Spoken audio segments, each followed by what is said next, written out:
यही सामाजिक सांस्कृतिक कार्यक्रम बेगुनियापड़ार जो अनुष्ठित होउछि आपण मानकर भल पाइबा एते अधिक मो पाई प्रत्येक वर्ष मु आपण मान पाखरे पहुँचबार सुजोग दउछते यही सामाजिक सांस्कृतिक कार्यक्रम माध्यम रे आपण मान पाखरे वर्ष रे गोटे दिन छिड़ा हबार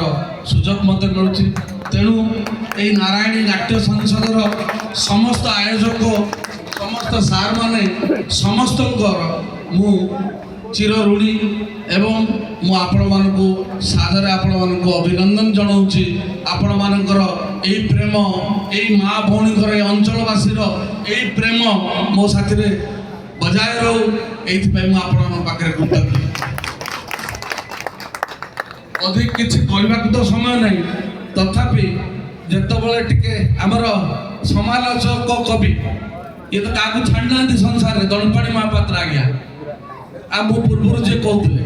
आपण मान अंचल से जड़े भल साहित्यिक भल समालोचक ए अंचल प्रत्येक विषय जोटा आम बापा को जना ना 10 पुरुषर कथा कोठे किए रहिला ताकू मिलिबो ये गोटे ग्रंथ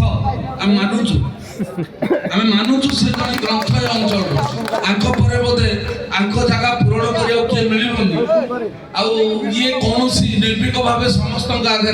समालोचना करिवार क्षमता रखिछन्ति आम अंचल रे एही व्यक्तित्व बोधे आगुकू तांको परे आम पाखरे मिलवा कष्ट। वर्तमान तांग वक्तव्य रे से मते भी तो समालोचना आरंभ कले आपण माने तो भी ताली मारले आपण माने समर्थन जणाइले बहुत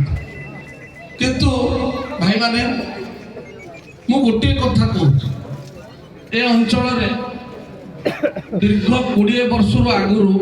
मु पाठ छाड़ी जेतबेले से दिन कौन काम करेनि आपण साथी रे अछि मते सालिस करिवार आसुनी आपण मन स्वार्थ सहित मु अन्य साथी रे सालिस होई पडुनी मु आपण मन साथी रहबा को चाहूछि मो अंचल रहबा को चाहूछि मो अंचल माँ भौणी साथी रहबा को चाहूछि। ए अंचल आमर 9 मसीहारू कोदला बेगुनियापड़ा आम सब गोटे ही अंचल रही ए अंचल मुख्य आमर बेगुनियापड़ा ये बेगुनियापड़ा ग्रामवासी जनता जनार्दन माने माने ए अंचल मुख्य हवा दरकार थिला आउ ये जो कार्यक्रम